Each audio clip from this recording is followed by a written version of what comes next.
రన్నింగ్గా హ్యాండ్సమ్గా కనపడేటువంటి వాడు ఏ వంక ఏ లోపము చూపించడానికి లేదు. అంత సౌందర్యం కలిగినటువంటి వ్యక్తి అబ్షాలోము. అయితే బాహ్యంగా ఎంత సౌందర్యం కలిగినటువంటి వాడు అయినప్పటికీ, బాహ్యంగా ఎంత అందగాడు అయినప్పటికీ, అంత రంగము అంత విహీనంగా అతని జీవితాన్ని మనం చూస్తాం. బాహ్యంగా చాలా సౌందర్యవంతుడే, చాలా చక్కని వాడే, చాలా అందగాడే. కానీ ఒక్కసారి అంతరంగంలోనికి అలా తొంగి చూసినప్పుడు ఆయనంత నిత్యమైనటువంటి దౌర్భాగ్యమైనటువంటి జీవితము మరొకరికి లేనట్టుగా ఆయన జీవితం మనకు, ఆయన జీవితము మనకు వేళ ఎలాంటంటే ఇప్పుడు అన్ని బటన్స్ పెట్టేసి ఈ నెక్ వర్క్ ఈ కోట్ను కుట్టించి లోపల నేను రేషన్ చేసుకున్నప్పుడు అది సిగిపోయిందా మాసిపోయిందా ఏం కనపడదు. నేను దాన్ని గోడ తీస్తే కానీ అందులో ఉన్నటువంటి ఆ లోపాలు ఎవరికి కనపడదు. అలా పైకి చాలా సౌందర్యవంతులుగా కనపడుతున్నటువంటి ఈ అబ్షాలోము అంతరంగంగా అంత భయంకరమైనటువంటి స్థితి కలిగినటువంటి వాడై ఉన్నాడు. అంటే ఈయన ఏమిటయ్యా అబ్షాలోము గురించి మనం ధ్యానం చేస్తే మనకేం ఉపయోగం? మన అంతరంగ జీవితంలో మనకేమన్నా ఉపయోగకరముగా ఉందా అనేటువంటి సందేహము మనకు కలగచ్చు. తప్పనిసరిగా అబ్షాలోము యొక్క జీవితము గురించి మనం కొన్ని పర్యాలు ఈ సమయంలో ధ్యానం చేస్తే మనల్ని మనం కొన్నిసార్లు అంతరంగంలోకి వచ్చుకున్నప్పుడు మనం ఎలా ఉన్నామో తెలుసుకో. మన అంతరంగంలోనికి మనం ఒకసారి చూసుకున్నప్పుడు మనం ఎలా ఉన్నామో అబ్షాలోము వలె బాహ్యంగా చాలా సౌందర్యంగా కనపడుతున్నామా, లేకపోతే అబ్షాలోము వలె అంతరంగంగా అంత అసభ్యకరమైనటువంటి స్థితి మనకుందా అనేటువంటిది పరిశీలన చేసుకోవచ్చు. ఎందుకు పరిశీలన చేసుకోవాలంటే ఈ 2024 సంవత్సరంలో దేవుని మహాకృపను బట్టి ప్రారంభ దినము నుండి లేకపోతే మొదటి పునరుద్ధాన దినము నుండి ఈ చివరి పునరుద్ధాన దినము వరకు ఎన్నో సందేశాలు వినుంటారు. అది దేవుని యొక్క మందిరంలో కావచ్చు, లేదా ఏదైనా స్వార్థ సభలో కావచ్చు, లేకపోతే ఏదైనా బహిరంగమైనటువంటి సభలో కావచ్చు, మీ దగ్గర ఉన్నటువంటి మొబైల్లో కావచ్చు, లేదా ఇంటిలో ఉన్నటువంటి టీవీలో కావచ్చు, ఎన్నెన్నో మాటలను ఎన్నో వాక్యాలను మనము ఆలకించి ఉండొచ్చు. కొన్ని పర్యాయములు మన సొంతగా మనమే దేవుని వాక్యము చదువుతూ ఉన్నప్పుడు ఆ వాక్యపు వెలుగులో మనము చాలా పర్యాయాలు పరిశీలన చేసుకోవచ్చు. అయితే బాహ్యంగా అందరికీ భక్తిపరులుగా, అందరికీ ప్రేమానురాగాలు కలిగినటువంటి వ్యక్తులుగా, నీతివంతులుగా, యథార్థవంతులుగా అలా జీవిస్తూ ఉంటే అంతరంగం ఒకసారి పరిశీలన చేసుకోకపోతే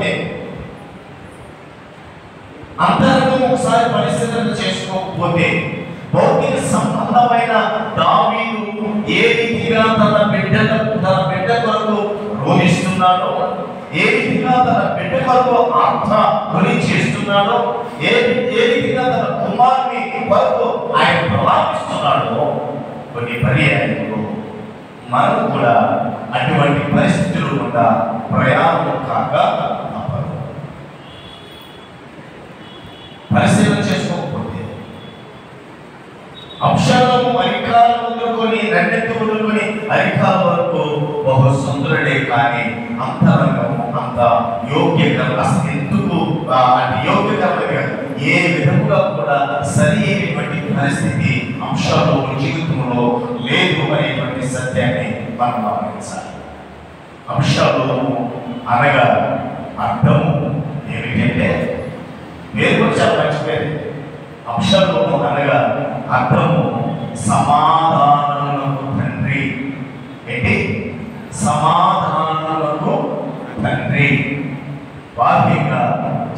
అందగాడు, పేరు పరంగా కూడా చాలా ప్రాముఖ్యం కలిగిన వ్యక్తి. సమాధానములకు తండ్రి. చాలా మందిలో పేర్లు ఉంటాయి, స్త్రీలలో కానీ పురుషులో కానీ. సమాధానమ్మ, ఎప్పుడు కుటుంబంలో కానీ జీవితంలో సమాధానమే ఉండదు. శాంతి కుమార్ అని ఉంటుంది, ఎప్పుడు ఉద్రేకంతోనే జీవిస్తూ ఉంటాడు. ఆయన జీవితంలో ఎప్పుడు శాంతము ఉండదు. ప్రేమ కుమార్ అని ఉంటుంది, ప్రేమ తప్ప మిగిలినటువంటివి మన జీవితంలో ఉంటాయి. అంటే పేరు అని పెద్దలు అంటారు, పేరు గొప్ప ఊరు దిబ్బ అనేటువంటి సామెతగా ఈ జీవితం అని మనం చూస్తాం. పేరు తగినట్టుగానే రూపాయికి తగినట్టుగానే పేరు కూడా చాలా శ్రేష్టమైతే, అందమైనటువంటి పేరే, చాలా ఉన్నతమైనటువంటి పేరు. ఆ రూపాయికి తగినటువంటి పేరే, ఆ పేరును దేవుడు కుట్రబట్టి పెట్టబడింది. కానీ జీవితం మాత్రము ఆ రీతిగా లేదు. పేరు తగినట్టుగా తన బ్రతుకు లేదు అనేటువంటి సందర్భాన్ని పరిశుద్ధ గ్రంథము మనకు నేర్పిస్తుంది. సమాధానములకు తండ్రి అని ఆయన పేరు. కానీ పేరుకు మాత్రము తగినట్టుగా అతను జీవితము లేదనేటువంటి మాటను మనం గమనించాలి. చూడండి, అబ్షాలోము యొక్క జీవితము సమయం రాసిన 2వ గ్రంథం 15వ అధ్యాయము 13, 14 వచనాలను ఒకసారి మనం గమనిస్తే, ఇశ్రాయేలు అబ్షాలోము పక్షమును వహించినని దావీదుకు వర్తమానము రాగా, దావీదు యెరూషలేములో తన సేవకులందరికీ ఇలాగూ ఆజ్ఞయించింది, అబ్షాలోము చేతిలో నుండి మనము తప్పించుకుని రక్షణ నొందలేము, మనము పారిపోదుము రండి అని తన వారి సేవకులతో మనము చేయడం మనం చూస్తాం. అంటే ఎప్పుడు కూడా ఈ అబ్షాలోము, ఈ సౌందర్యవంతుడు సమాధానాన్ని కోరుకోలేదు. ఎప్పుడు కూడా సమస్యను సృష్టించేటువంటి వాడుగానే మనకు కనపడుతున్నాడు.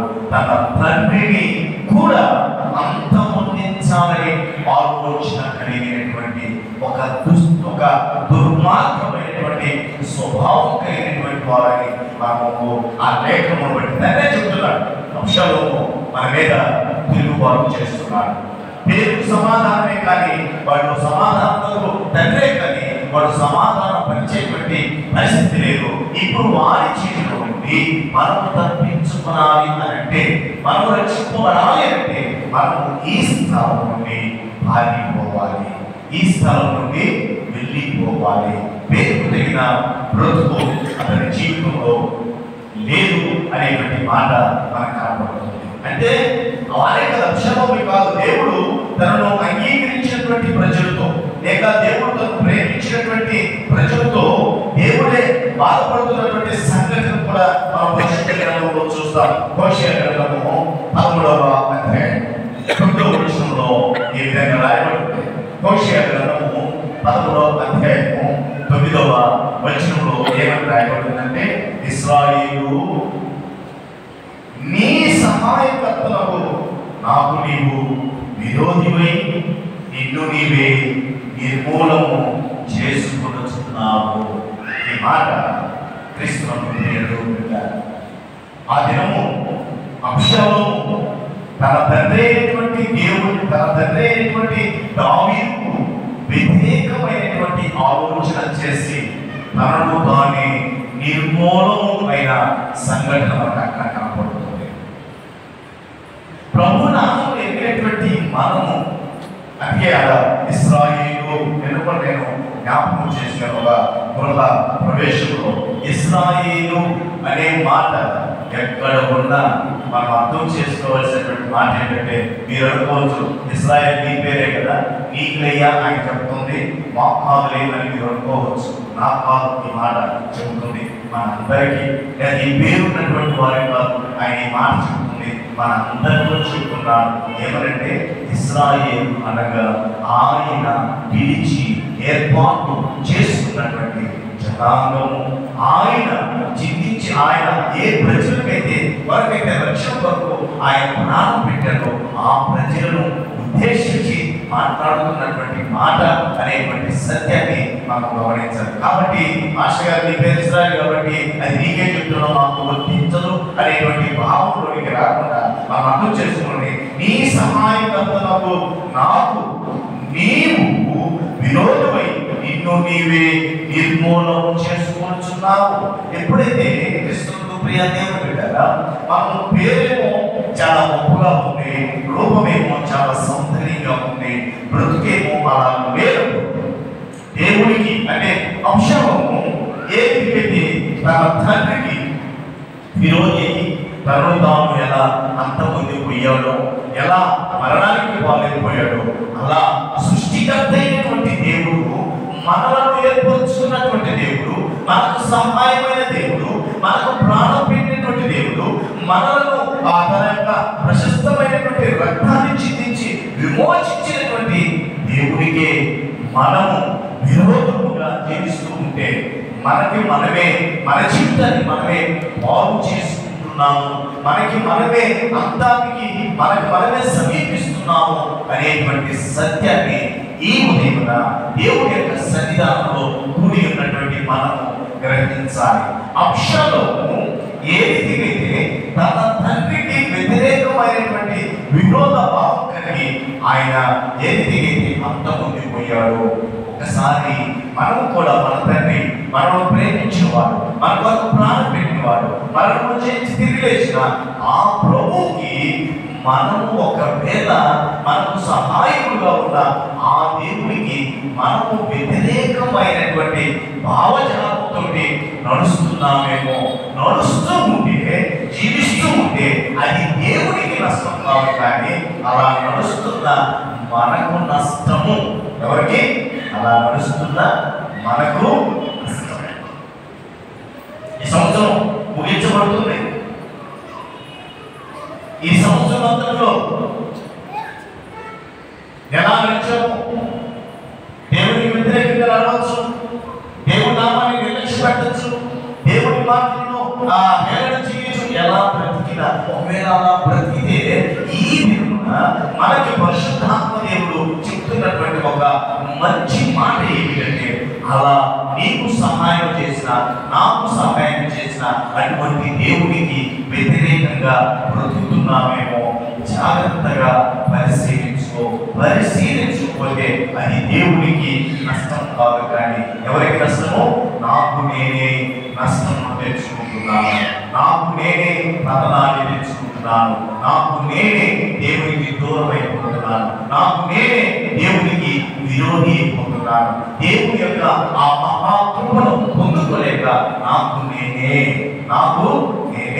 ఎవరో కాదు, నాకు నేనే దేవుని యొక్క మా ఉన్నతమైనటువంటి కృపకు పాత్రుని కాలేక బ్రతుకుతున్నాను. అలా బ్రతికితే అది నాకు నష్టము కలిగిస్తుందని ఒక ఉన్నతమైనటువంటి సత్యము పరిశుద్ధ గ్రంథము ఈ దినాన మనకు జ్ఞాపకం చేస్తుంది. దేవునికి విరోధముగా బ్రతికితే మనకు కలిగేటువంటి నష్టాలు ఈ అంశం యొక్క జీవితంలో మనం చూస్తే ఈయన చూడడం వల్ల సమయం రాసినటువంటి 2వ గ్రంథం 13వ అధ్యాయం 23వ వచనాన్ని మనం గమనిస్తే 13వ అధ్యాయము 23వ వచనంలో 2 సంవత్సరములైన తరువాత ఎఫ్రాయిమునకు సమీపమందు బయల్దాసోరులో అబ్షాలోము గొర్రెలు బొచ్చు కత్తిరించు కాలము రాగా అబ్షాలోము రాజు కుమారులందరినీ విందుకు పిలిచెను. రాజకుమారులందరినీ విందుకు పిలిచెను. పైకి చాలా సౌమ్యుడిగా చాలా సౌందర్యవంతుడిగా ఉన్నటువంటి ఈయనలో ఉన్న మొట్టమొదటి లక్షణం ఏంటో తెలుసా? అంతరంగంలో పగ. ఏంటి? అంతరంగంలో పగ. ఆ సందర్భం ఏంటంటే, అమ్నోను తన యొక్క సహోదరైనటువంటి తామారును పాడు చేసిన తర్వాత అప్పుడు జరిగిపోయి 2 సంవత్సరాలు అయిపోయింది. 2 సంవత్సరాలు అంటే ఎలాంటి పగ అంటే కృష్ణుడు ప్రియదేవుడుగా పైకి చాలా బాగున్నాము, ప్రేమగా, సౌఖ్యముగా, సమాధానంగా, ప్రైజ్ లార్డ్ సిస్టర్, వందనాలండి, స్తోత్రాలండి, దేవుడిని కలుగును గాక, మనకు సమాధానం కలిగించును గాక, దేవునికి మహిమ కలుగును గాక, దేవునికి స్తోత్రము, దేవునికి హల్లెలూయా ఇలాంటి పదాలను పలుకుతూ పైకి అలా గంభీరత్వము ప్రదర్శిస్తున్నటువంటి వ్యక్తులు అయినప్పటికీ హృదయాంతరంగంలో అంశాల యొక్క జీవితాన్ని ఒకసారి మనం కలిగి ఉన్నామో లేదో ప్రశ్నించుకోవాలి. అది జరిగిన సంఘటన 2 సంవత్సరాలైనా తన అంతరంగంలో అగ్ని పర్వతం కాలుతూ ఉంది. కాలుతూ ఒకసారి అగ్ని పర్వతము ఆ పేరినప్పుడు అందులో నుంచి లావా ఏదైతే బయటకు వస్తుందో, బయటకు వచ్చి అనేక మందికి ఆపద కలిగిస్తుందో, అలాంటి పరిస్థితిలో ఆ అగ్నిని హృదయాంతరంగం పగ అనేటువంటి అగ్నిని హృదయాంతరంగంలో భద్రపరుచుకొని 2 సంవత్సరాల తర్వాత దాన్ని ప్రదర్శించడానికి ఒక ప్రణాళిక రూపొందిస్తున్నాడు. తన పగను తీర్చుకోవడానికి ఒక ప్రణాళిక రూపొందిస్తున్నాడు. వారు గొర్రె బొచ్చు కత్తిరించేటప్పుడు కుటుంబ సభ్యులందరినీ కూడా పిలుచుకొని విధి చేయడం వారికి ఆనవాయితీ. అంటే ఆర్థికమైనటువంటి సంపద ఆ దినాల్లో వారికి అధికంగా వస్తాయి కనుక క్షేమంగా వెళ్ళి తండ్రితో మాట్లాడుతున్నాడు.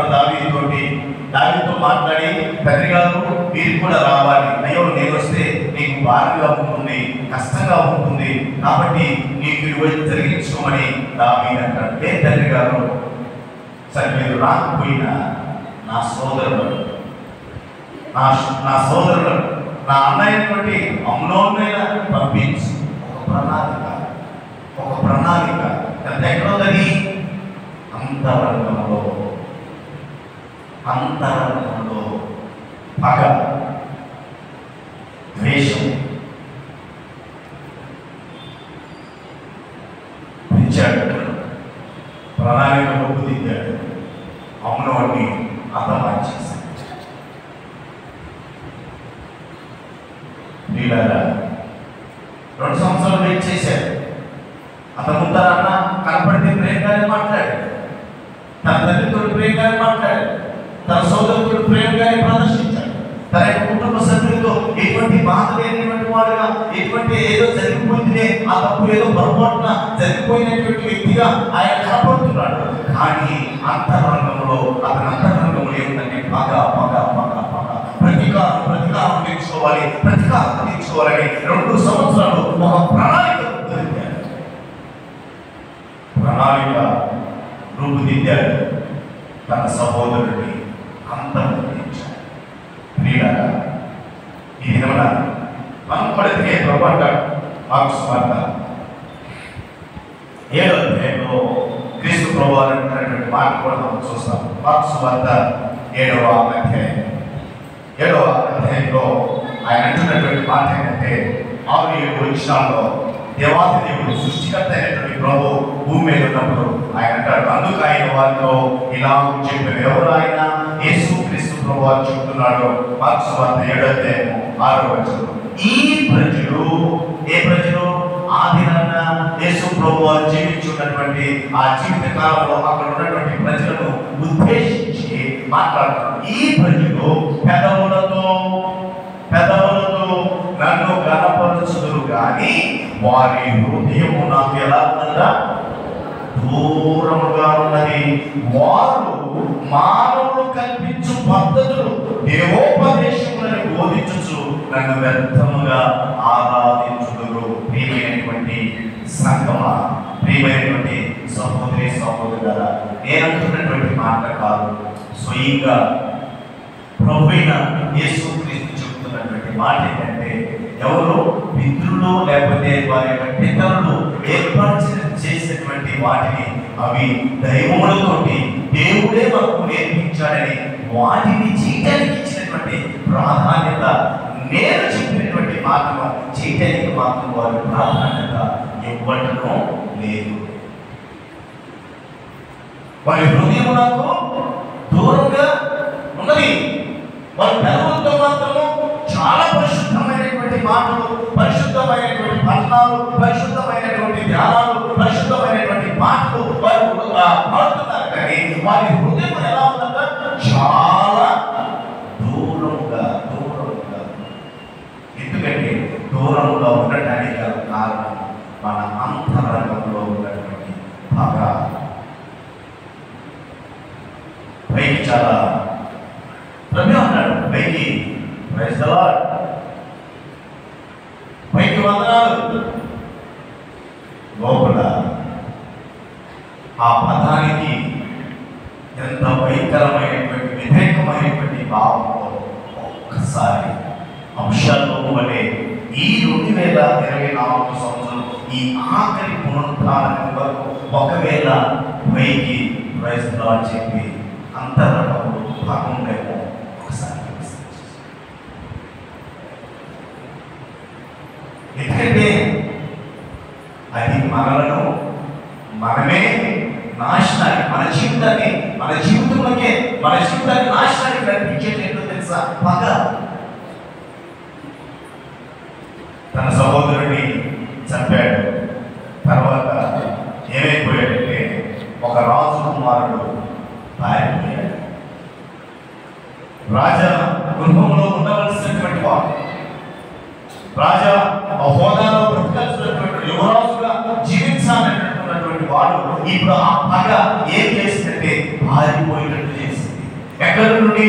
రాజ సముఖంలో నుండి రాజు ఉండవలసిన యువరాజు ఉండవలసినటువంటి హోదాలన్నింటినీ కూడా మరిచి పొరుగు రాజు దగ్గర పరాయి రాజు దగ్గర ఒక బానిసగా లేకపోతే ఒక ఆశ్రయం పొందినటువంటి వ్యక్తిగా బ్రతకాల్సినటువంటి దుస్థితి అంశాల్లో వచ్చింది. బాగా ఏం చేస్తుందంటే మనము అనుభవించవలసినటువంటి ఆనందం కావచ్చు, మనం అనుభవించవలసినటువంటి ఏ ఈవెంట్ కూడా మన దగ్గర ఉండకుండా అది మనకు ఏం చేస్తుందంటే బాగా దూరపరుస్తుంది. అంశం యొక్క పరిస్థితి 13వ అధ్యాయం 37వ వచనంలో, అదే సమయంలో రాసిన 2వ గ్రంథము 11వ అధ్యాయం 37వ వచనంలో 5 అంశాలు పారిపోయి అవి పూదు కుమారుడైన తల్మయి అను గెరాసు రాజు వద్ద చేరను. దావీదు అనుదినము తన కుమారుని కొరకు అంగలార్చుచూ ఉండెను. పరాయి దేశానికి వెళ్ళి ఎటువంటి హంగు ఆర్భాటాలు లేకుండా, ఎటువంటి ఉన్నతమైనటువంటి స్థితి లేకుండా ఒక వ్యక్తిగా, సాధారణమైనటువంటి వ్యక్తిగా బ్రతకాల్సినటువంటి పరిస్థితి ఎందుకు వచ్చింది అని అంటే తన మగ తనను దేవుని యొక్క సన్నిధిలో నుండి పారిపోయేటట్టు చేసింది.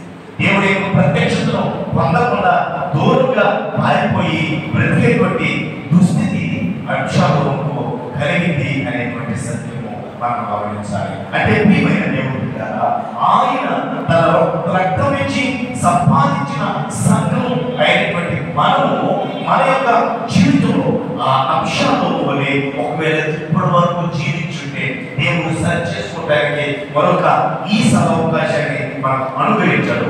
ఒకవేళ మన హృదయాంతరంగంలో పగ అనేటువంటి గూడు కట్టుకొని ఉంటే అది మనం ఏం చేస్తుందంటే ఒక పాలకు మీద కంటే మనమే ఒక యువరాజుగా బ్రతికేటువంటి స్థితి నుండి మరొక పాలకు మీద బానిసగా బ్రతికేటువంటి స్థితికి నడిపిస్తుంది. అంటే మనల్ని మనమే తగ్గించుకున్నాం, మనల్ని మనమే అటువంటి స్థితికి తెచ్చుకున్నాం అనేటువంటి సత్యము మనము గ్రహించవలసినటువంటి వారి ఉన్నాం. మరొక కారణం ఏంటంటే తరువాత ఆ వచనంలో మనం చూశాం కదా, దావీదు తన కుమారుడు వరకు అనుదినము ఆహ్లాదిస్తూ ఉన్నప్పుడు అతని యొక్క అంశాలు రాజు సేనాధిపతి యోవాబు, దావీదు సేనాధిపతి అయినటువంటి యోవాబు అని గమనిస్తారు. కుమారుడు దూరం అయిపోయాడు.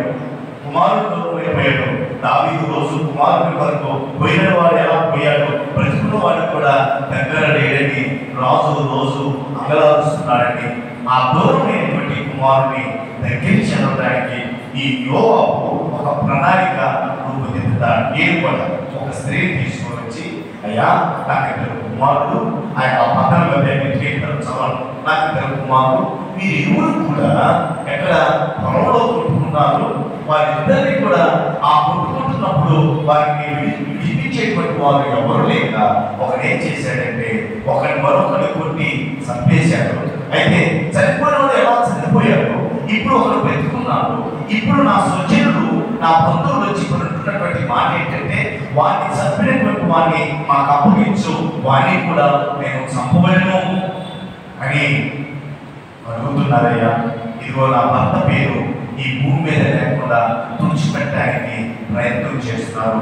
ఇవి నాకు సహాయం చేయి అని దావీదు దగ్గరికి ఈ యోవాబు ఈ పథకం ప్రకారం ఒక స్త్రీని ఆయన దగ్గరికి పంపించినప్పుడు ఆయన అలా ప్రదర్శించినప్పుడు దావీదు చెబుతుంది, అలాగే దావీదు మహారాజా నీకు కుమారుడు ఎలా చనిపోయాడు, వాళ్ళకు దూరం అయిపోయి నువ్వు ఎలా ప్రణాపిస్తున్నావు, నువ్వు ఎలా బాధపడుతున్నావు, నాకు నీకు ఉన్నవాడినైనా కూడా నువ్వు సంరక్షించు, చేసేదేదో తప్పు, ఏదో పొరపాటు జరిగిపోయింది కాబట్టి ఆ కుమారుని కూడా నువ్వు తీసుకుని వచ్చి ఈ రాజకీయంలో ఆయన చేర్చుకున్నాడు. ప్రేమ కలిగిన తండ్రి అయినటువంటి దావీదు, ప్రేమ కలిగిన తండ్రి అయినటువంటి దావీదు మరలా ఆ వ్యక్తిని ఆ పొరుగు దేశంలోకి తన సొంత దేశంలోకి ఆ కుమారుని ఆహ్వానించుకొని జీవిస్తూ ఉన్నప్పుడు, సరే మొట్టమొదటిగా ఆ పగ అనేటువంటి తన సహోదరులకు చేసినటువంటి పాపం వల్ల, తన సహోదరుల పట్ల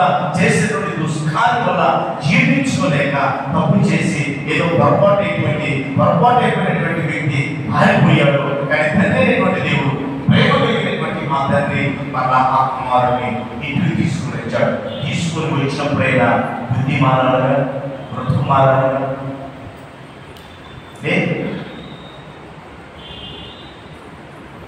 లేదు. క్రీస్తును ప్రియమైనటువంటి వారా, ఎంత నీచమైనటువంటి కార్యం తలపెట్టో తెలుసా? అక్కడైతే అమ్నోను మాత్రమే చంపాడు, పారిపోయాడు. ప్రేమ కలిగినటువంటి తండ్రి మరలా ఆహ్వానించుకున్నాడు, కౌగిలించుకున్నాడు, ముద్దు పెట్టుకున్నాడు, మరలా తన ఎంత చేర్చుకున్నాడు దావీదు. కానీ ఆయన బుద్ధి మాత్రము మారలేదు. ఇప్పుడు ఏం ఆశ కలిగిందంటే రాజరికం కావాలి, రాజసింహాసనం ఎక్కాలి, రాజుగానే ఉండాలి, పరిపాలకుడిగా పాలకుడిగా ఉండాలి. కాబట్టి నేనేం చేయాలంటే నా తండ్రిని నేను అంతమొందించాలని ఆ బుద్ధి మారక,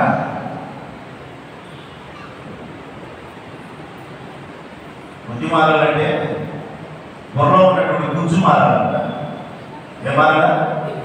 బుద్ధి మారాలంటే బుర్రలో ఉన్న గుజ్జు మారితే బుద్ధి మారుతుంది. కానీ బుద్ధి మారాలంటే బయట బుర్రలా ఉంది, కానీ అందులో ఉన్న గుజ్జు మారిన వారికి దుష్ట ఆలోచన, దుష్టతత్వం, ప్రణాళిక రూపొందించాడు. ఏం చేశాడంటే క్రీస్తును నేను దావీదుకు వ్యతిరేకి అని తెలియపరచాలి. నా తండ్రి నాకు వ్యతిరేకి, ప్రేమించిన తండ్రికి వ్యతిరేకం. ఏం ఆలోచించేసి ఎంత నీచమైనటువంటి కార్యం చేశాడంటే క్రీస్తునందు ప్రియమైనటువంటి దేవుడు బిడ్డారా, చూడండి 16వ అధ్యాయం, సమూయేలు రాసిన 2వ గ్రంథము 16వ అధ్యాయం 21వ వచనం. అహీతోపెలు నీ తండ్రి చేత, 16వ అధ్యాయం 21వ వచనం, అహీతోపెలు నీ తండ్రి చేత ఇంటికి కావలి ఉంచబడిన ఉపపత్తుల ఎదురుకు నువ్వు పోయిన నీవు నీ తండ్రికి అసహ్యుడు అయినవని ఇశ్రాయేలందరూ తెలుసుకుందరు. అప్పుడు నీ పక్షమున ఉన్న వారందరూ ధైర్యము తెచ్చుకుందరని చెప్పాను. తిరుగుబాటు చేశాడు. ఇంట్లో చేసుకున్నటువంటి కుమారుడే మళ్ళా తండ్రి మీద తిరుగుబాటు చేసినప్పుడు తండ్రి పారిపోయాడు, అరణ్యంలోకి వెళ్ళిపోయాడు. అరణ్యంలోకి వెళ్ళిపోయిన తర్వాత ఇక్కడ మరొక వ్యక్తి, అహీతోపెలు అనేటువంటి ఒక వ్యక్తి ఒక సలహా ఇస్తున్నాడు. నీవు దావీదుకు అంటే నీ తండ్రికి వ్యతిరేకివి అని తెలుసుకోవడానికి ప్రజలు ఒక నీచమైనటువంటి పనిని చేయమని సలహా ఇస్తున్నారు. మొట్టమొదటిగా గమనించండి, అమ్నోను తన సహోదరైనటువంటి తామారు మీద ఆశపడినప్పుడు అతను సిక్కైపోయాడు. ఆమెను ఏమి చేయలేనటువంటి దుస్థితిలో, ఇక నేను చేయలేను, నా కోరిక తీర్చుకోలేనటువంటి బాధలో అతను దుఃఖాక్రాంతులై ఉన్నప్పుడు ఆమె ఇచ్చాడు పనికి మాలిన సలహా. ఎవరైతే చూడండి 11వ అధ్యాయం 3వ వచనంలో మనం చూస్తే అమ్నోనుకు మిత్రుడు ఒకడును, అతడు దావీదు సహోదరుడైన షిమియా కుమారుడు. అతని పేరు యెహోనాదాబు. ఈ యెహోనాదాబు బహు కపటము గలవాడు. ఎవరట? బహు కపటము గలవాడు. ఎవరు కాదు, మనం చెప్పేది ఎవరో కాదు, మనం తప్పుడు సంపాదించేది ఎవరో కాదు. ప్రియ ఎవరు సహోదరులారా, ఎవరైనా సహోదరులారా, లేకపోతే కుటుంబస్తులారా, మనలను తప్పు దోవ పట్టించేటువంటి వారు బయట నుంచి ఎక్కడి నుంచో రారు, మన ఇంట్లోనే ఉంటారు. మన ఇంట్లోనే ఉంటారు, ఎవరో కాదు. ఈ అమ్నోనును తప్పుదో పట్టించినటువంటి వాడు ఎవరంటే వాళ్ళ పెదనాయన కుమారుడే. దావీదు యొక్క మూడవ అన్నైనటువంటి షిమీ కుమారుడే. వారు ఇస్తున్నటువంటి సలహా ఏంటంటే, రే అది తప్పు కదా, ఆమె సహోదరిరా, నీ సహోదరి మీద అలాంటి ఆలోచన నీకు ఎలా కలిగిందిరా, రే దుష్టుడా అని చెప్పాల్సినటువంటి వాడు, రే ఈ విధమైనటువంటి రీతిగా ఉంటే ఇగో నీ కోరిక తీర్చుకోవడానికి అవకాశం దొరుకుతుంది, నీ సోదరికి ఇంటికి వస్తుంది. ఒక దుష్ట ఆలోచన ఎవరు చెప్పాడంటే తోపుంటే తన పెదనాయన కుమారుడే ఇక్కడ సరైనటువంటి సమాధానం చెప్పకుండా అతని తప్పుదో దుష్ట ఆలోచన కలిగించడానికి ఎవరు సలహా ఇస్తున్నారంటే స్వయంగా ఇంట్లో ఉన్నటువంటి వారే. కొన్నిసార్లు మనకి ఇచ్చేటువంటి సలహా చాలా భయంకరంగా ఉంటుంది, జాగ్రత్త. మా అన్నయ్య కదా, మా తమ్ముడే కదా, నాకు ఎందుకు ఇస్తాడు అలా సలహా? నేను ఊహించినప్పుడు నాకు నేనంటే బైబిల్ పరిశుద్ధ గ్రంథంలో అలాంటిది ఏది నాకు కనపడలేదు, కానీ ఎవరు కనపడలేదు. కానీ ఈ నేను నా ఆలోచన బట్టి నేను ఏమనుకున్నానంటే, ఒరే దావీదు కంటే మా నాన్న పెద్దోడు, కానీ మా నాన్న లేనటువంటి గౌరవం దావీదుకు ఉంటుంది. దావీదు కుమారుడేమో చాలా ఉన్నతంగా బ్రతుకుతున్నారు రాజులాగా, మేమేమో రాజకుమారులాగా బ్రతకట్లేదు. ఎలా అయినా సరే మా చిన్నయ్య కుటుంబాన్ని నాశనం చేయాలి, మా చిన్నయ్య కుటుంబాన్ని ఏదో విధంగా అంతమొందించాలి అనే దుర్బుద్ధి ఆయన జీవితంలో ఉన్నదేమో. రేపు బాగున్నాము, మాకంటే ఈ కుటుంబం బాగుంది, ఆ కుటుంబంలో ఏదో ఒక స్విచ్ పెట్టాలి. ఒక సందర్భం చెప్తాను, స్విచ్ పెట్టేటువంటి సందర్భం. భార్య భర్త చాలా అన్యోన్యంగా ఉన్నారు, అన్యోన్యంగా చాలా అన్యోన్యంగా ఉన్నారు. ఎదురు ఒక ఇల్లు ఉంది. ఎప్పుడు చూసినా కూడా ఆ భార్య భర్తల అన్యోన్యత చూసి నాకు కలుగుండి నా భర్త నేనేగా ఉండలేకపోతున్నామే, ఏదో విధంగా ఈ గృహంలో వారి అన్యోన్యత చెడపాలని ఆలోచన చేసి కొంచెం చెప్పింది. కొంచెం అమ్మాయి ఏం చేస్తున్నాడు, నీ భర్త బాగా అన్యోన్యంగా జీవిస్తున్నాడు, ఏం చేస్తున్నాడంటే ఏదో పని చేస్తున్నాడంటమ్మా, ఏదో పని చేసి నన్ను బ్రతికిస్తున్నాడు అని ఆ భార్య చెప్పింది. భార్య చెప్పినప్పుడు నేను చెప్పినప్పుడు ఏంటంటే ఏదో పని కాదే పిచ్చిపోవా, నీకు తెలియకుండా అసలు మీ ఆయన మొదటి నుంచి ఏ పని చేసేవాడో తెలుసా?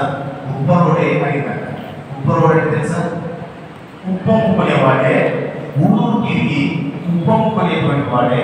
నీకేదో మాయ మాటలు చెప్పి ఏదో పని చేస్తున్నావు, ఏదో పని చేస్తున్నావు, ఊరు తిరిగి ఉప్పమ్ముకునేవాడే నీ భర్త అన్నాడు. అవునా, నీకు తెలుసు, నాకు మొదటి నుంచి తెలుసు. ఒకవేళ నీకు కావాలంటే నేను చెప్పింది అర్థమైతే సాయంకాలం ఇంటికి వస్తాయి కదా తిరిగి,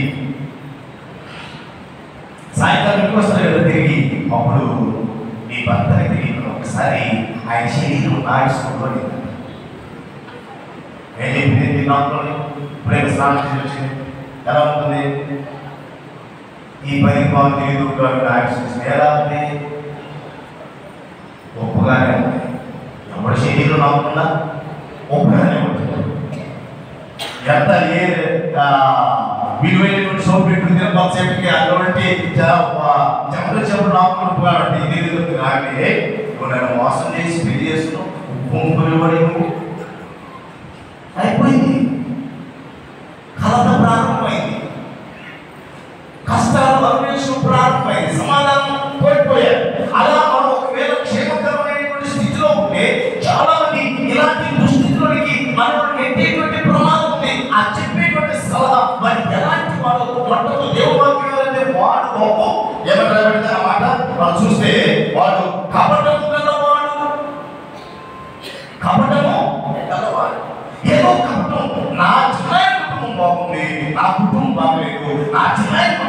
సమస్యను సృష్టించాలి. నా అన్న కుటుంబం బాగుంది, నా కుటుంబం బాగలేదు, వారిలో ఏదో ఒక సమస్య కొంచెం ప్రారంభించాలి. నా అక్క కుటుంబం బాగుంది, నా కుటుంబం బాగలేదు, సమస్యను సృష్టించాలి.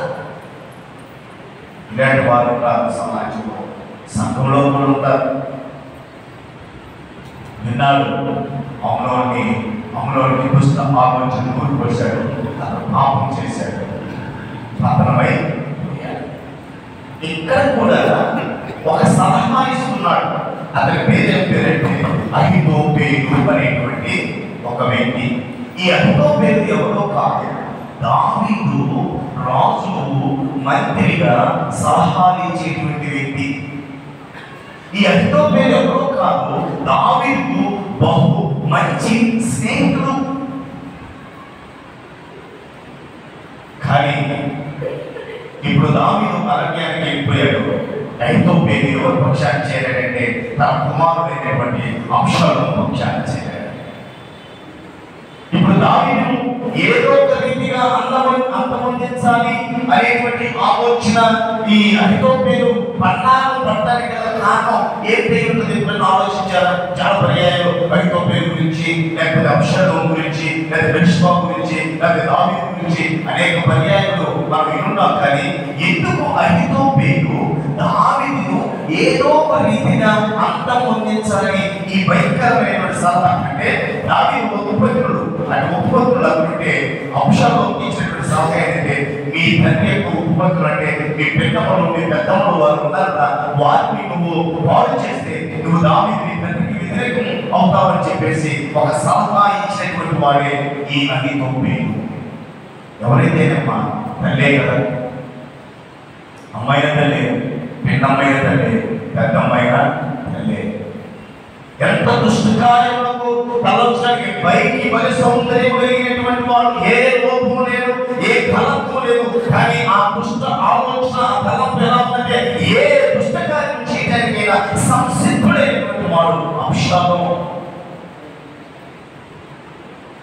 చేసేసాడు తల్లులతో సమానులైనటువంటి తన తండ్రి యొక్క ఉపపత్తులను.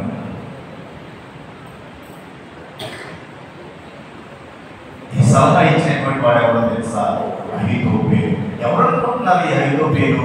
ఎందుకు వాళ్ళ దావీదు స్నేహితుడు, దావీదు మంత్రి, మంచి ఆ ఆలోచనలు చెప్పేటువంటి ఒక మంత్రి దావీదు ఎందుకు వ్యతిరేకంగా తిరగాల్సినటువంటి పరిస్థితి వచ్చిందంటే ఇది ఊహ కాదు, ఇది వాస్తవం. పరిశుద్ధ గ్రంథంలో ఏమిటంటే ఈ అహితోపేలు యొక్క మనవరాలే బెత్షెబా. ఎవరు? అహితోపేలు యొక్క మనవరాలు. ఎవరు తెలుసా?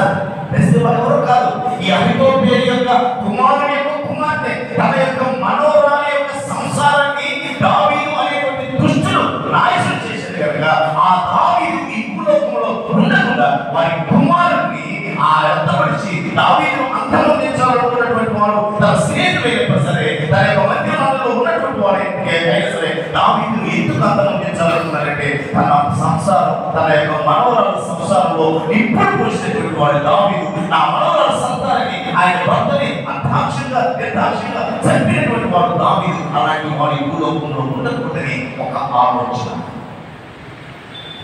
అదంటారా? చూడండి పరిశుద్ధ గ్రంథంలో, చూడండి కృష్ణుడు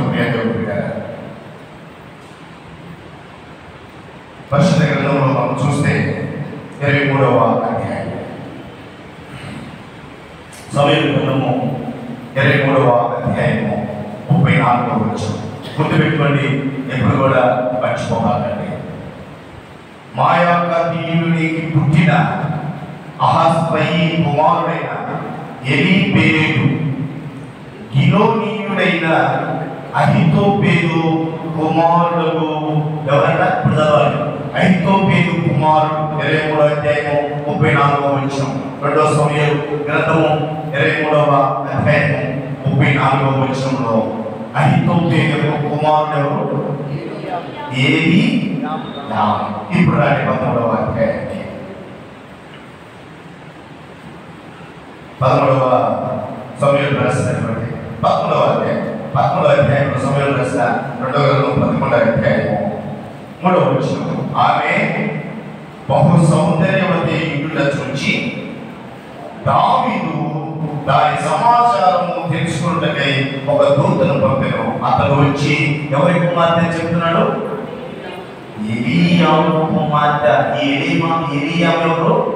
అహీతోపెలు యొక్క కుమారుడు. అంటే ఇప్పుడు బెత్షెబా ఏం కావాలా? అహీతోపెలుకి మనవరాలు సంసారాన్ని పాడు చేశాడు దావీదుని. తన పక్కన నేను నా మనవరాలు భర్త, నేను ఒక మంత్రి మండలిలో ఉన్నాను, ఈ మంత్రి మండలిలో ఉండి మంచి ఆలోచన చెబుతున్నాను. దావీదుకి ఈ విధంగా యుద్ధ సన్నద్ధాలు చేయాలని నేను ఆలోచన చెబుతున్నాను. నా కుమారుడు ఎలీయాము కూడా దావీదు సైన్యంలో ఒక సభ్యుడు, నా కుమారుడు కూడా రాజు క్షేమంగా ఉండాలని రాజు పక్షాన యుద్ధం చేస్తున్నాడు. నా మనవరాలు భర్త కూడా నా మనవరాలు భర్త ఊరియా కూడా రాజు క్షేమంగా ఉండాలని ఆయన వరకు మేము యుద్ధం చేస్తున్నాం. మా కుటుంబం అంతా కూడా ఆయన వరకు మేము బ్రతుకుతుంటే నా కుటుంబంలో ఉన్న నా మనవరాలు జీవితమే అంతమొందించాడు దావీదు. కాబట్టి వారిని నేను అంతమొందించాలి. అందుకు అహీతోపెలు ఈ దుష్ట ఆలోచన ఎందుకు చెప్పాడంటే, అంటే చెప్పే ఆలోచన ఎంత భయంకరంగా ఉంటుందో ఒకసారి ఆలోచించవచ్చు. ఈ మనం ఎప్పుడు గమనించాలనిపిస్తుంది ప్రియ దేవుని బిడ్డలారా, నా తండ్రికి మంచి ఆలోచనలు మంచి విషయాలు పొందుకోవడానికి గల కారణము ఈ అహీతోపెలు చెప్పినటువంటి ఆలోచన బట్టి యుద్ధం చేసేటువంటి వాడు దావీదు. ఇప్పుడు అంత గొప్పవాడు నా పక్షానికి వచ్చాడు, నాకు వచ్చి ఒక ఆలోచన చెప్పాడు. అది ఎలాంటిదో, అది నీ స్నేహితుడు కావచ్చు, నీ పక్కవాడు కావచ్చు, నీ స్నేహితురాలు కావచ్చు, లేకపోతే నీకు సంబంధించినటువంటి వాడు కావచ్చు, ఎవరైనా సరే చెప్పేటువంటి ఆలోచన సరైనగా కాదా గుడ్డిగా నమ్మేశాడు. తన తండ్రికి దుఃఖము కలిగించాడు. ఎప్పుడు ముందు పారిపోయినప్పుడు మళ్ళా ప్రేమించి తన రాజకీయంలోకి తీసుకొచ్చిన తర్వాత ఆయనే తిరుగుబాటు చేశాడు. సరే తన తండ్రి పారిపోయినప్పుడు అలా ఉండకుండా తన తల్లుడు సమానమైనటువంటి వారిని చర్చానికి కూడా సంసిద్ధమైనటువంటి దుష్ట స్వభావం కలిగినటువంటి వాడు ఈ యొక్క అబ్షాలోము.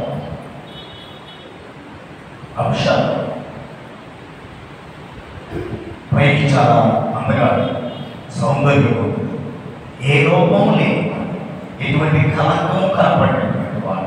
కానీ అంతరంగం ఒకసారి ఆలోచన చేస్తే రక్తరంగంలో చూస్తే పదవిగా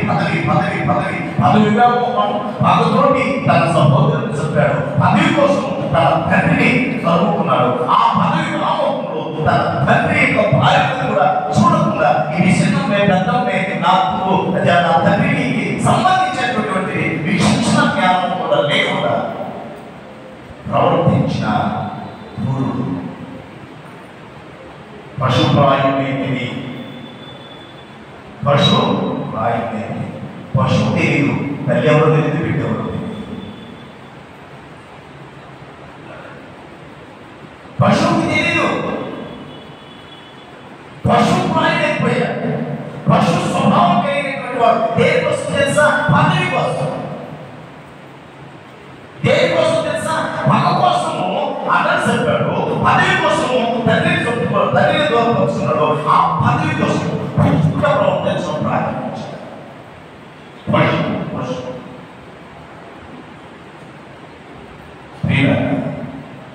ఇలాంటి పైకి రూపం బాగానే ఉంది, ఏ లోపం లేని వాడిగా కనపడుతున్నామేమో.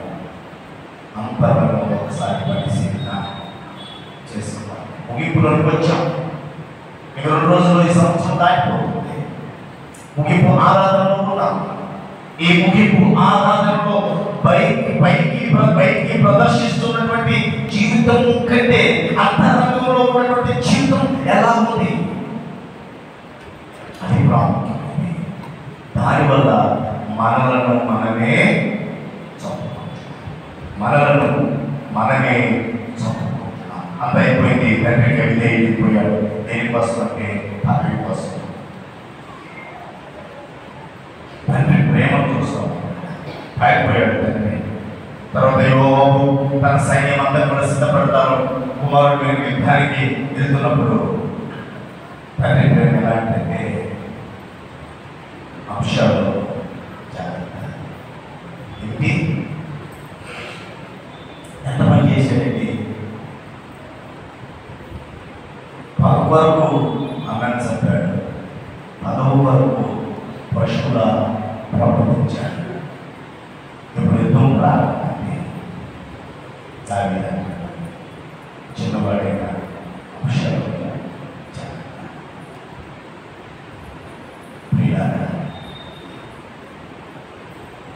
మన హృదయాంతరంగాన్ని పరిశీలించుకోవడానికి.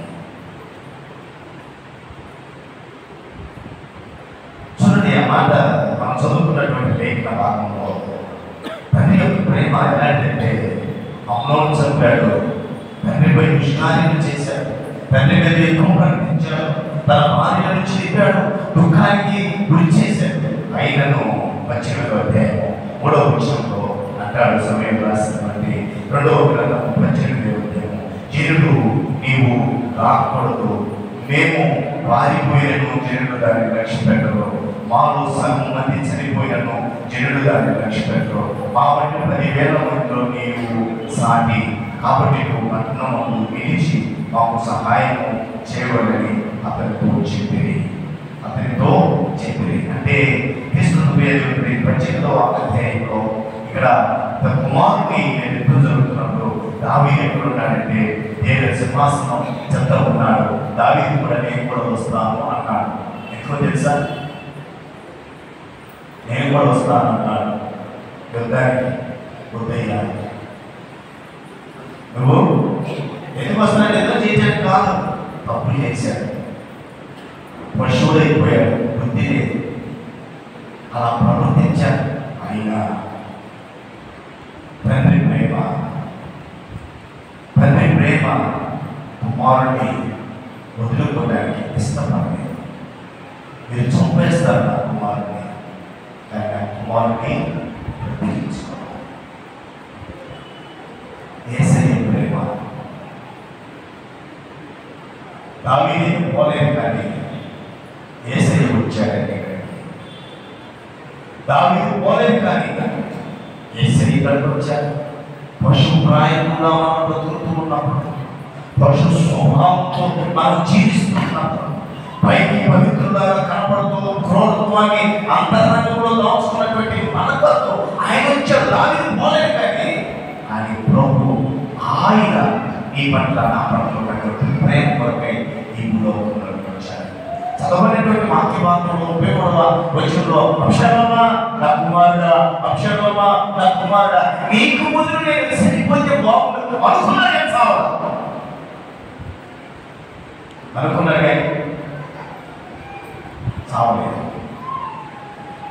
కానీ నిన్ను నన్ను ప్రేమించిన ఆ పరలోక తండ్రి నీ కొరకు నా కొరకు చనిపోలేదు.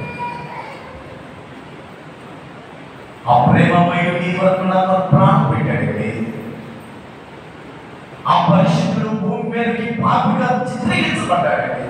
కారణం ఏంటో తెలుసా? ఆడేమో దావీదు మానవ సంబంధ రీతిగా తన బాధను వ్యక్తపరుస్తూ నీ కొరకు నేను చనిపోతే బాగుండు అనుకున్నాడు, కానీ చనిపోవడానికి సిద్ధపడలేదు. కానీ ఈ పరలోకపు తండ్రి, ఆ ప్రభు, ఆ ఉన్నతుడు చనిపోవాలని అనుకోలేదు, కానీ చనిపోయి చూపించాడు. ఎందుకో తెలుసా? మనం చావకూడదు, మనం అంతమంది పోకూడదు, మన బ్రతుకులు మారాలి, మన జీవితం ఆయనకి ఇష్టంగా బ్రతకాలి. మన కొరకు ఆయనే శరీరం నుంచి చనిపోయాడండి. కారణం ఆయన ప్రేమ, ఆయన ప్రేమ, ఆయన ప్రేమ. యోహాను రాసిన సువార్త సహోదరులు జరిగినటువంటి మాటను ఒకసారి జ్ఞాపకం చేస్తుందా? సహోదరులు జరిగిన సువార్త 8వ అధ్యాయంలో మనం గమనిస్తే క్రీస్తునకు ప్రియమైనటువంటి వార్త అక్కడ రాయబడినటువంటి మాట ఒకసారి 8వ అధ్యాయం. కాబట్టి యేసు ఉపయోగించడంలో, కాబట్టి యేసు తన 40 మీరు నా వాక్యమందు నిలిచిన వారైతే నిజముగా నాకు శిష్యులై ఉండి సత్యమును గ్రహించరు, అప్పుడు సత్యము మిమ్మలను స్వతంత్రులుగా చేయని చెప్పగా, వారు ఎవరు? ఆ దినాల్లో మేము అబ్రహాము సంతానం, మేము ఎన్నడూ ఎవరికి అవసరమై ఉండలేదే, మీరు స్వతంత్రులుగా చెప్పుచున్నామని అతని తొడిగిన మాటని చూడ, పాపంలో ఉన్నవాడు పాపమునకు దాసుడు. మాకు చెప్పేదేంటే, మాకు ఏదిగా మేము వెళ్ళలేదా, మేము ధ్యానించలేదా? అనుకోకుండా సహోదరి మంచి మాట పాడింది, ఒక్క మాట చాలు, ఒక్క మాట చాలు అయ్యా, ఒక్క మాట చాలు. నేను బ్రతకాలంటే ఒక మాట. ఎన్ని మాటలు ఉంటావు ఈ సంవత్సరం? అహితోపేలు లాంటి వారు చాలా యువలోకంలో ఉన్నారు. దుష్ట ఆలోచన చెప్పి జాగ్రత్త. ఇప్పుడు కూడా ఉన్నారు. అయితే పేరు మాకు గుర్తొచ్చిన సందర్భం చెప్తాను, చెప్పి నేను ముగిస్తాను. మనం సహజంగా బయట చదువుతాం తెలుసా? ఎప్పుడన్నా జ్యోతిష్ దగ్గరికి వెళ్ళారు మీరు? ఎప్పుడు చేతులు చూపించుకోవడానికి కానీ, నా బ్రతికి ఎలా ఉందని చూపించుకోవడానికి కానీ పోతే వాడు ఒక పక్కన ఎలా పెడతారు? ఇలా చూడలేదు సార్, చూసుంటారు. ఎలా పెడతారు? అప్పుడు మనం చూడలేస్తాం. దాన్ని మనం ఏం చేయాలి? చూడదా లేదా ఎవరు ఎక్కువ చెప్పలేదు, ఎవరు లేదా నీళ్ళు అలాగే పత్రాలు ఉంటాయి. ఆ పత్రాలు వాడు చుట్టూంటాడు, ఆయన ఓడి చేస్తారు. మనం పెట్టాలి. అహితోపేలు లాంటి ఇలా పెడితే వాడు తీసి పత్రాలు తిప్పి చదువుతాడు. అట్లనే అహితోపేలు లాంటి వారు చాలా ఎలా అంటే అలా బయట చదివేటువంటి వారికి నేను చెప్పేది ముగింపులో ఈ సంవత్సరం అలా చదవకూడదని చెప్పడానికి మాట నేను జ్ఞాపకం చేస్తున్నాను. ఇది మన వాక్యానికి సంబంధించింది కాదు. ఒకవేళ అలా చదువుతుంటే ఈ సంవత్సరం ఆ పద్ధతిని మారాలని నేను చెప్తున్నాను. చాలా మంది తొందరగా వెళ్తా బయట చేస్తారు. అలాగే ఒక వ్యక్తి గొప్ప పరిగెత్తుకుంటూ ఆ ఆఫీసు పోవాలని బయటకు తీశారు. బయటకు తీస్తే ఏ కనపడుతుంది? 2 సమయాల గ్రంథము 17వ అధ్యాయం చేస్తారా? 2 సమయాల గ్రంథము 17వ అధ్యాయంలో దీంట్లోనే తన చూపు 23వ వచనంలో పడిందంట. దీంట్లోనే దీంట్లో ఏం పడిందంట? 17వ అధ్యాయము 23వ వచనం. అందరికీ చదువుతామా? అహితోపేలు తాము చేసిన ఆలోచన జరగకపోక చూచి గాలి గంటలు కట్టి ఎక్కి తన ఊరున్న తన ఇంటికి పోయి తన ఇంటి చక్క పెట్టుకొని ఉరి పూసుకొని పొద్దున్నే ఆఫీసు పోత తీశానే ఇలాంటి వాక్యం వచ్చింది. అమ్మ ఉరి పెట్టుకొని చచ్చిపోతుందని చెప్పేసి మళ్ళా పూసాడు. మళ్ళా పొల పెట్టాడు. ఈసారి ఏది వచ్చిందంట? మళ్ళా పొల పెడితే క్రీస్తులు దేవుడు పెట్టారా? యోహాను సువార్త ఒకసారి యోహాను సువార్త తీస్తే అక్కడ ఈ వాక్యం వచ్చిందంట. ఏదంటే 13వ అధ్యాయంలో ఇది కూడా అందరికీ చదువుతాం. 13వ అధ్యాయంలో 27వ వచనం వచ్చిందంట. మళ్ళీ 27వ వచనం కనపడిందంట. వారు పుచ్చుకోగానే సాతాను వారిలో ప్రవేశించను. యేసు నువ్వు చేయవలసిన త్వరగా చేయమని వారితో చెప్పాలి. ఫస్ట్ టైం వచ్చింది ఫస్ట్ ఊరి పెట్టుకొని చేసి పొద్దున్నే దేవుడా అయ్యా వాక్యం వచ్చింది కాదు అని చెప్పేసి ప్రభా అని చెప్పేసి కొడుకుని మళ్ళా పెట్టాడు. చేయాల్సిందేదో తొందరగా చేయమని కంట. ప్రభా ఏందయ్యా ఈ రోజు ఇంటర్నేషనల్ కానించి అట్లా నా సాగు గురించి చూస్తున్నాను అని చెప్పి ఆలోచిస్తూ ఆఖరికి ప్రభా ఈసారి మాత్రం నేను నాకు మంచి వాక్యం కావాలి అని మొట్టమొదటిగా వారు గురి పెట్టుకున్నాము అని ఉంది కదా. ఈసారి తొందరగా చేయమని నువ్వు చేయాల్సిందేదో తొందరగా చేయమన్నావు కదా. ఈసారి నాకు కాదు ప్రభు అని ప్రార్థన చేసుకుని మనం పొలబెట్టాడంట. నేట్లో బయటలో పొలబెడితే క్రీస్తునందు ప్రియ దేవుడు పెట్టారా? చూడండి యోహాను సువార్త 27వ అధ్యాయంలో 27వ అధ్యాయంలో 5వ వచనంలో అతడు ఆ వెండి నాణ్యంలో దేవాలయంలో భారం తీసుకుపోయి ఊరి పెట్టుకోవడం. ఇప్పుడు కంప్లీట్ వచ్చాడు. ఏం చేశాడు?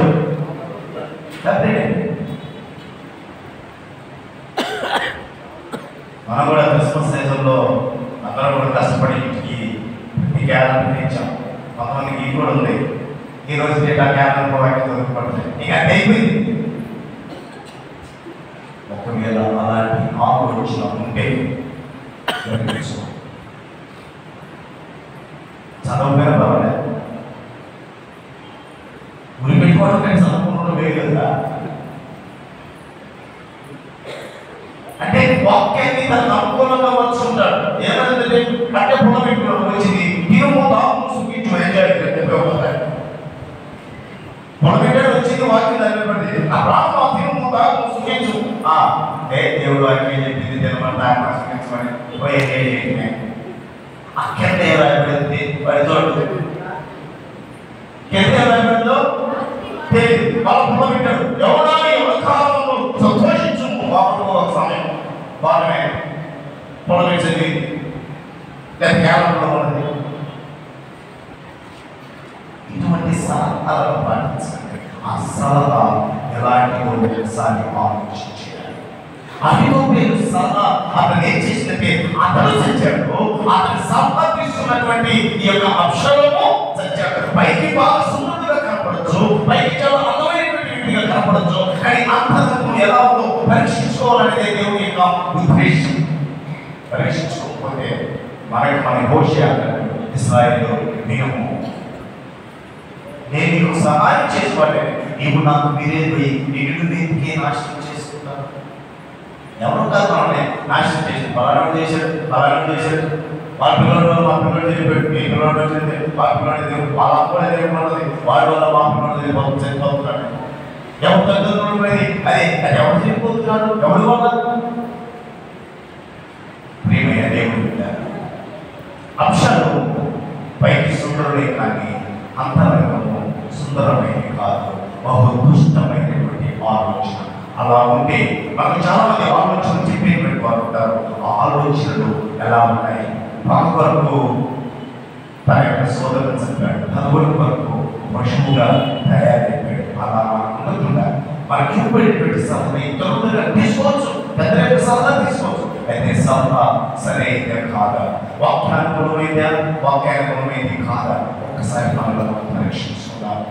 అలా మన జీవితానికి అంశంలో పైకి ఒక్క జీవితము అంతరంగంగా ఒక జీవితం జీవిస్తూ ఉంటే దేవుడి యొక్క శరీరంలో ఈ చివరి ఆదివారంగా పశ్చాత్తాపడడం, ఈ 52 వారాలు కావచ్చు, 54 వారాలు కావచ్చు, ఈ సంవత్సరం అంతా కూడా పైకి ప్రభావ ఒకరికైనటువంటి ఆదివారంగా నేను చూశాను. కానీ ఈ ఆదివారం నన్ను నేను పరీక్షించుకుంటున్నాను. లేదా ఈ ప్రభు దినము లేకపోతే ఈ పునరుద్ధానం నా అంతరంగంలో ఒకవేళ ఇలాంటి పరిస్థితి ఉంటే తీసివేయి ప్రభావ, నన్ను నేనే నాశనం చేసుకోకుండా నీ కృపను నీ ప్రేమ నా వరకు భూమి వచ్చింది. దావీదు అనుకున్నాడు, చేసి చూపించినటువంటి సర్వశక్తి మీద దేవుడు నాకు చాలిన దేవుడు అంటే దేవుడు అయినటువంటి నీకు నా జీవితాన్ని సమర్పించుకొని, ఒకవేళ ఇలాంటి దుష్ట ఆలోచనలు దుష్ట భావాలతో మన జీవితాన్ని నా జీవితాన్ని కొనసాగించాలనుకుంటే దయతో క్షమించి మంచి నడవడితో పైకి ఏది ప్రదర్శిస్తున్నానో నా అంతరంగంలో కూడా అలాంటి ప్రదర్శనే నాకు దయచేయండి. దేవుడి యొక్క శరీరాలలో ప్రార్థన చేసుకుందాం. తమలో చిన్న ప్రార్థన చేసుకుందాం. ప్రేమ కలిగిన తండ్రి, కృప కలిగిన దేవుడికి వందనాలు. నేనేమన్నాను? అక్షరం జీవితంలో మాకు మీరు నేర్పించిన పాఠం మీకు వందనాలు. పక్క కొరకు తన యొక్క సహోదరుడిని చెప్పాడు ప్రభావ, పదవి కొరకు ఒక పశువులాగా ప్రవర్తించి తన ప్రాణమే పోగొట్టుకున్నాడు. అలా మేము ఉండకుండా పగ మా జీవితంలో ఉంటే తీసివేయండి, పదవి వ్యామోహం మా జీవితంలో ఉంటే తీసివేయండి అయ్యా. పశుప్రాయమైనటువంటి స్వప్నం మనకు ఉంటే తీసివేసి పరిశుద్ధమైన మీరు ఆశించిన ఈ వలే మేము ఉండాలి. నేను పరిశుద్ధులు కనుక మీరు పరిశుద్ధులై ఉండమని సెలవించాలి. మీరుండలా మేము ఉండలా పరిశుద్ధతను మాకు దయచేయమని చేరొచ్చిన బిడ్డలందరికీ ఈ సంవత్సరం వరకు ప్రభావ పునరుద్ధాన దినంలో మీ శరీరంలో కనిపించాం, సహాయం చేసి కృప చూపించున్నాం. యేసు నామములో ప్రార్థిస్తున్నాం తండ్రి, ఆమేన్.